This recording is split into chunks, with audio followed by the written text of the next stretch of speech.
So this is the first episode of Bowl of Thoughts. I'm going to start off with a Q&A.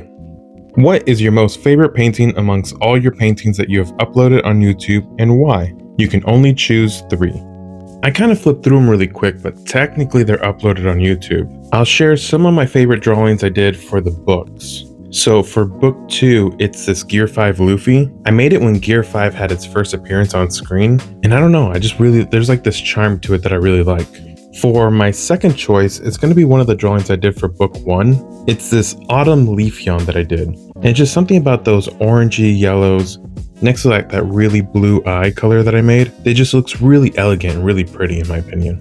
And there's another one that I did inside book 1. I was doing a series and I was calling them like shadow Pokemon. It was based on some artwork that I had saw previously. And I really like having like these strong blacks and whites against each other. It's just really creepy, you know? Have you thought about the future? What kind of vision do you have for this channel moving forward? A little bit. I mean, we'll have to see where the channel's at after I'm done with Journal 3.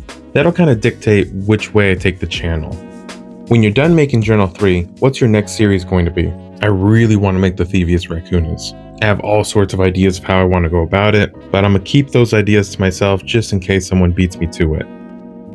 Can we have another picture of Pickles? Yeah, here you go. I definitely want to do a couple more recordings with Pickles because she knows a lot of tricks. But before I do that, I'm probably going to have to change out her collar because my phone number's kind of on it. So, yeah.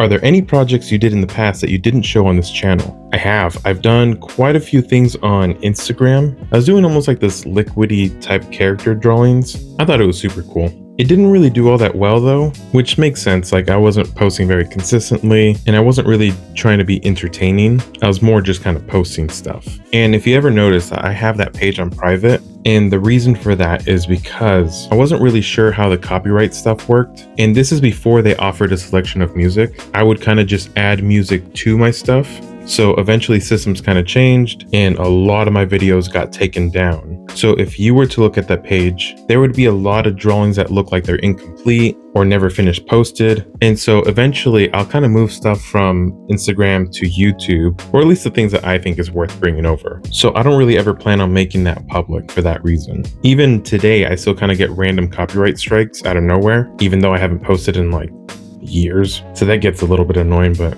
it's whatever. The good thing is I can kind of still see everything. So that kind of gives me a chance to be able to grab all my stuff and kind of move it over.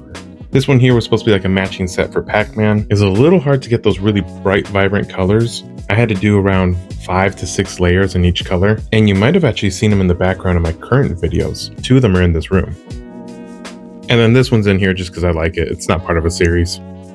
I do have a little gripe with this one right here. So I had received some canvases and I think there were 2x2 and there were 4 of them. So I wanted to do the starter Pokemons with those. And as you can see, I finished the whole set. This is where the problem comes in. I have a giant canvas wall. It just canvases from top to bottom from that whole wall. And we had a baby shower here at the house. And when the party was over, that Pikachu painting was gone. So still a little upset about that. There's not really much I can do about it though. And it's not the first time I've had a painting stolen from me. This is a really old one. This is from when I was in high school. I think 2012-ish. It was a little pencil drawing of Anubis, but this was also stolen and I never got it back.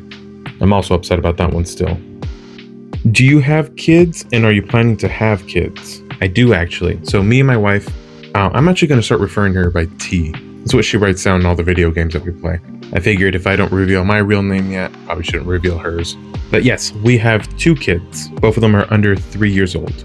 They're kind of mean. The other day I took off my shirt because we were going to do laundry and not 2 seconds had passed and they started smacking my belly to watch it jiggle. Stuff like that really humbles you. What is your magnum opus, most important of artwork so far in your career? Tell you the truth, I don't think I've made it yet. I don't think I've developed the skills to do it yet. Maybe sometime in my 60s. Did you ever expect your channel to grow as big as it is? I'm kind of really toxic about this, but I feel like I'm still a really small channel, and I feel guilty sometimes for not being as appreciative as I should be. What encouraged you to make YouTube/TikTok channels?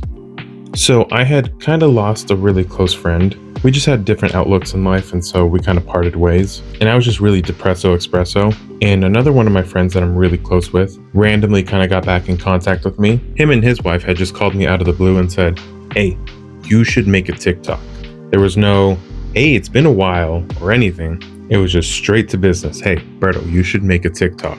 And so, yeah, I just kind of said, yeah, it. Why not? Let's try again. It had been a while since I posted on Instagram, and that didn't really work out. So that eventually led into book 2, which then led into book 3. And then before finishing book 3, I kind of started working on journal 3. And that short did extremely well on TikTok. So T kind of encouraged me to kind of push this over to YouTube into making stuff into more long form content. I was really nervous at first because I really didn't know what I was doing. And to a certain degree, I am still kind of learning, but I definitely gotten a lot more comfortable than I did earlier on. What are you going to do with all the journals when you're done with them? So there are currently 3 outcomes that can happen here. 1, I kind of just shove them in a corner and I keep them forever. 2, I reach out to Alex Hirsch and I give them to him as a gift. And number 3, this one might be really controversial, but I kind of want to burn them when I'm done. That way they're the most accurate they can be. Also, material possessions, not going to go with them in life, yada yada. If given the chance, would you team up with Alex and Disney to create multiple copies of your Journal 3? Short answer, yes, I would. But if I'm being honest, if I get an email from Disney, I'm not going to be thinking that they're going to want to team up. My initial thought is just going to be, well, we had a good run and eventually had to come to an end. What's your favorite part of doing this channel? Little cheesy, but I'm really enjoying the community. It's just really nice to see people addressing me by my actual name. That's just something I didn't experience on other platforms. Why did you choose to put the forever in your username? Yeah, so for the first social media page I made was on Instagram, and my buddy's the one who actually came up with the forever part at the end of it. And when I eventually came back to social media, which was TikTok, Berto Forever was already taken, so I just kind of replaced it with the number 4. And so I had the same issue with YouTube. So that's why in my little intro, you see it says Berto Forever, and then it gets crossed out with the number 4. It's kind of a weird username, but it's kind of my username now. What's your favorite art thing you have made? I have 2 oil paintings that I really like. It's this spiral painting right here and this Crash Bandicoot painting, which both took me roughly around a month each to do. How old is Pickles? She was born February 7th, 2018. I believe that's 7, right? What tools do you use? So recently I made a community post showing all the supplies that I used for Journal 3 and the Book of Bill. I'm pretty sure I got everything. If I missed anything, just let me know and I'll add on to that list. So that's all the questions I'm going to do today. I do plan on eventually getting to all the questions, just give me a little bit of time. And if you have more questions, feel free to drop them into the comments. And I just want to say thank you again to everyone who's been supporting me and following me along this journey. And I will see you in the next Bowl of Thoughts. Is that a weird name for this? Originally, the footage was just going to be me eating a bowl of cereal, so I feel like this is better.